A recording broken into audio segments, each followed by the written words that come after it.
পুরো মোমেন্টটা হচ্ছে এটা সকালের, সব তাকিয়ে আছে। আর ওর মা একটা আওয়াজ করলো ভয়ঙ্কর, এই আওয়াজটাতে বাচ্চাগুলো বুঝে যায় যে এবার তোরা ঘরে যা।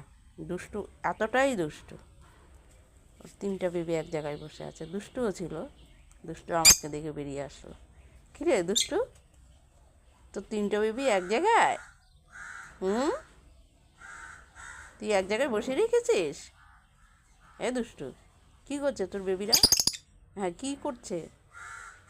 হুম, কী করছে? এই দুষ্টু, কী করছে তোর বেবিরা? হুম, হুম, দুষ্টু, দেখো তিনটে এক জায়গায় বসে আছে, এতটাই দুষ্টু ও। তাকিয়ে আছে, যখন একটু সুযোগ পেলেই ভেতরে ঢুকে যাবে। হুম, এ দুষ্টু, দুষ্টু, কী করছে তোর বেবিরা, কী করছে? হুম, কিরে সকালবেলা